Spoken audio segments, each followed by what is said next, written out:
Mis compañeras de trabajo y yo enfrentamos situaciones semejantes, pues el trabajo a distancia con niños y adolescentes es sumamente complejo y tuvimos que adaptarnos rápidamente mientras atendíamos las tareas del hogar y a nuestros propios niños en casa. Doble jornada, medio salario.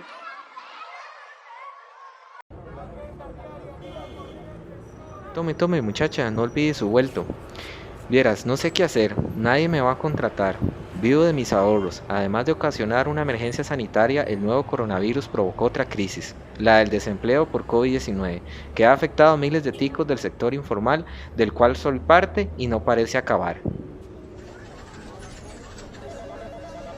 Hola, soy Esmeralda. A finales de marzo llegué a mi oficina, una recepción de un almacén del centro. Después de unos minutos el jefe nos habló a todos para decirnos, me quedé sin liquidez, ya solo me alcanza para pagar el salario de esta quincena. Voy a tener que cerrar el almacén hasta nuevo aviso. Al escuchar esto pensé, ¿y ahora qué voy a hacer? Tengo dos hijos en el colegio. Un año después de que la OMS declarara el COVID-19 como pandemia, el mundo entero ha experimentado una crisis sin precedentes. En América Latina, la drástica contracción de la economía y de las fuentes de trabajo da cuenta de los significativos efectos de la reducción en la actividad económica y, por ende, sobre la dinámica laboral. El panorama resulta aún más preocupante al considerar que dichos impactos han sido desiguales y van acompañados de un aumento en las brechas laborales y de ingresos entre los diferentes grupos de la población. Por otro lado, Europa no escapa a esta gran sacudida. Los Estados miembros ya han adoptado medidas de políticas presupuestarias de apoyo a la liquidez para aumentar la capacidad de sus sistemas sanitarios y prestar ayuda a los ciudadanos y sectores especialmente afectados. En Alemania, por ejemplo, las fronteras terrestres han permanecido cerradas desde la pasada primavera. Esto, por supuesto, ha tenido un enorme impacto económico. Bienvenidos una vez más a Tertulia Tirajus. El día de hoy estaremos analizando los impactos de la pandemia del COVID-19 desde la perspectiva del derecho laboral. Además, tenemos a Isabel, pasante del proyecto de Irajus, que se encuentra desde Alemania realizando la última parte de su práctica jurídica. Bienvenida, Isabel. Muchas gracias, Marcia. Estoy muy complacida de formar parte de este espacio y hablar de un tema tan preocupante en ambas regiones. Así es, Isabel. América Latina y el Caribe ha sido la región que más se ha visto afectada en cuanto a horas laborales. Durante los primeros 3 trimestres del 2020 hubo una reducción de horas laborales del casi el 21% y en cuanto a los ingresos hubo una reducción del 19%. En Costa Rica particularmente, según estudios de la OIT, se ha visto afectado el sector informal. Sin embargo, no solo el sector informal y el desempleo se van a ver afectados dentro de esta crisis, sino también los ingresos generados por la población laboralmente activa. En este contexto, en Alemania, ¿cómo han variado las tasas de desempleo? Por supuesto, bueno, en febrero de 2020, antes del estallido de la pandemia en Alemania, la tasa de desempleo era ligeramente superior al 5%. Hasta enero de este año, la tasa de desempleo ha aumentado al 6%, dejando a unos 3 millones de personas sin trabajo.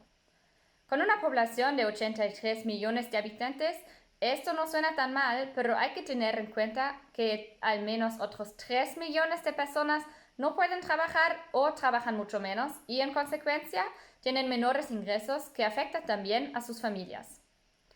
Desde hace meses vivimos un cierre total, un lockdown, que está afectando a algunos sectores económicos de manera particularmente brutal. Los hoteles, restaurantes y el comercio minorista, aparte de supermercados, están cerrados desde hace mucho tiempo. El COVID-19 ha permitido flexibilizar las relaciones entre patronos y trabajadores.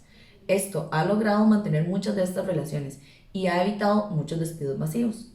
Por ejemplo, acá en Costa Rica se instauró el teletrabajo, algo que no se practicaba normalmente.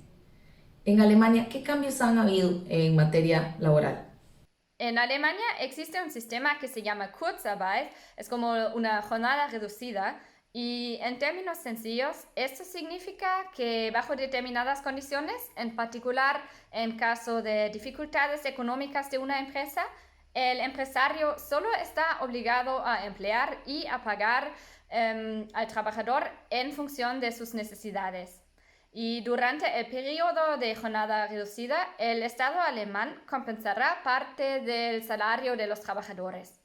De esta manera, el trabajador recibe un total de 60% o con hijos del 67% de sus ingresos netos mensuales, por lo que en el caso ideal puede seguir gestionando sus gastos mensuales. El sistema no es nada nuevo, pero desde 1910, cuando se introdujo el sistema de forma modificada, nunca ha habido tantos trabajadores en Kurzarbeit al mismo tiempo. Debido a la pandemia, se han suavizado considerablemente los requisitos según los cuales los empresarios pueden inscribirse para Kurzarbeit y ahora se puede recibir el subsidio estatal durante 24 meses en vez de 12 meses como antes. Además, en Alemania hay más personas que nunca antes quienes trabajan desde su casa y las reuniones de trabajo, las audiencias judiciales y más conferencias se celebran actualmente en su mayoría de forma virtual. Marcia, ¿me podrías comentar desde tu panorama nacional, ha existido una verdadera flexibilización de trabajo y ha beneficiado esto a la mayoría de los trabajadores? Creo que los beneficios de la flexibilización laboral son bastante subjetivos. Por ejemplo, en el teletrabajo. El teletrabajo permite o le da la oportunidad al empleado para administrar su tiempo desde un entorno distinto. Sin embargo, ya se ha demostrado que el hogar no siempre es el lugar ideal para trabajar. Por ejemplo, hay estudios que demuestran que genera una recarga evidente para las mujeres, las madres y las amas de casa, quienes también han tenido que asumir roles como educación o administración del hogar.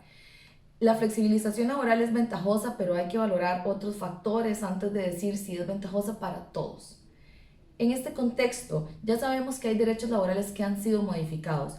¿Qué derechos han cambiado en Alemania? ¿Qué derechos han sido más violentados en este contexto?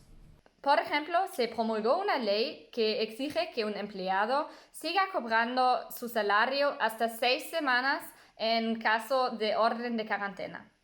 Además, se introdujo una norma según la cual los trabajadores por cuenta ajena y por cuenta propia reciben una compensación del Estado si tienen que cuidar a su hijo menor de 12 años en casa debido al cierre de los kinder y las escuelas y que tienen una pérdida de ingresos por ello. No obstante, la compensación no podrá superar el 67% de los ingresos netos. Y limitado hasta finales de marzo, el empresario está, por lo menos en principio, obligado a ofrecer al empleado el trabajo en el domicilio si no hay razones operativas en contra. Además, se tiene que tomar en cuenta que el propio Estado alemán prohíbe por completo el trabajo en ciertos sectores económicos y aunque ofrece compensación por las pérdidas, no obstante, se debe preguntar si está violando el derecho laboral principal, el derecho a ser empleado por desproporcionalidad del lockdown. ¿Considera usted que a los trabajadores se les ha brindado algún tipo de asesoría para defender sus derechos en este contexto? Bueno, en este contexto, acá en Costa Rica las instituciones gubernamentales intentaron apoyar tanto a trabajadores como empleadores. Por ejemplo, a los empleadores se les ayudó a hacer el estudio de los contratos de trabajo y ver si era posible suspender estos contratos. Con esto se logró no hacer despidos, sino más bien pausar las relaciones laborales y que los trabajadores mantuvieran sus trabajos incluso en este momento de recesión. Con respecto a los trabajadores, se les brindó también el apoyo para el análisis de los casos que se creían como despidos injustos, para así poder brindarles seguridad jurídica y estabilidad. Además, a nivel gubernamental, se crearon políticas públicas que generaron apoyo económico para aquellas personas que se vieron realmente afectadas por la crisis económica y que dejaron de percibir salarios. Ahora bien, acá en Costa Rica, el sector informal es bastante vulnerable y es el más sensible frente a las fluctuaciones de la economía internacional. Frente a este contexto, o ante estas condiciones especiales, ¿Cómo se ha llevado a cabo en Alemania? ¿Cuál ha sido el sector económico o el sector laboral más afectado frente a la pandemia? Las más afectadas por las medidas estatales de confinamiento de COVID-19 son las personas quienes trabajan en la hostelería o en la gastronomía, en deporte o entrenamiento, la cultura y el transporte de viajeros. Por otro lado, también hay industrias que se están beneficiando de la crisis. Por ejemplo, el volumen de los servicios postales y de transporte de carga ha aumentado considerablemente. También aumentó la demanda de computadoras, de tabletas y de software. Desde el punto de vista de la legislación costarricense, un patrono puede obligar a un empleado a estar vacunado. El tema ha sido bastante discutido acá en el país y aún no hay jurisprudencia realmente clara acerca del tema. Sin embargo, sí tenemos alguna normativa que se puede tomar en cuenta al respecto. Por ejemplo, el artículo 150 y 152 de la Ley General de Salud establece que las personas están obligadas a vacunarse cuando son enfermedades contagiosas o transmisibles, incluso que deben portar el carnet de vacunación en caso de vacunarse. También está el artículo 155, el cual establece que las personas enfermas con enfermedades transmisibles no deben asistir a los centros de trabajo. El Código de Trabajo actual no hace referencia a estos temas y la normativa que existió en referencia al reconocimiento médico para verificación de enfermedades contagiosas fue derogada por la reforma a la Ley General sobre el VIH en el 2019. Los artículos que sí están vigentes son el 214, 284 y 285 del Código de Trabajo, que obligan a todo empleador a seguir las disposiciones de salud ocupacional y que hacen estas disposiciones obligatorias a los empleados. Por esta razón, las disposiciones del Consejo de Salud Ocupacional han sido la herramienta utilizada para emitir lineamientos para mitigar la propagación del COVID-19. Con respecto a la contratación, a ningún empleador se le puede exigir la contratación de una persona y únicamente se prohíbe discriminar por alguna de las categorías protegidas por el artículo 404 del Código de Trabajo. Esto significa que se podría exigir a un trabajador que se demuestre que ha sido vacunado contra el virus y en caso de no estarlo, rechazarlo del proceso de reclutamiento por tal motivo. Creo que no solo hay que tomar el punto de vista puramente legal, sino también considerar qué efectos sociales tendría probablemente una vacunación obligatoria. Por lo menos en Alemania, la pandemia y su gestión y todo han provocado una creciente división de la sociedad. Y ya ahora se discute de una forma muy controvertida la vacunación obligatoria. Y por eso yo creo que es muy importante no subestimar los peligros derivados de una división social.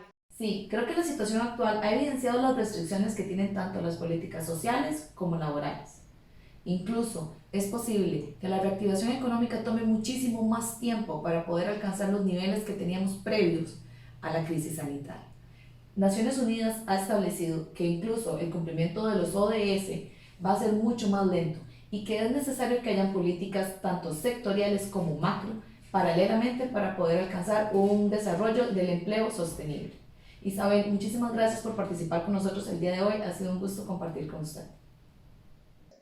Estoy muy agradecida. Muchas gracias.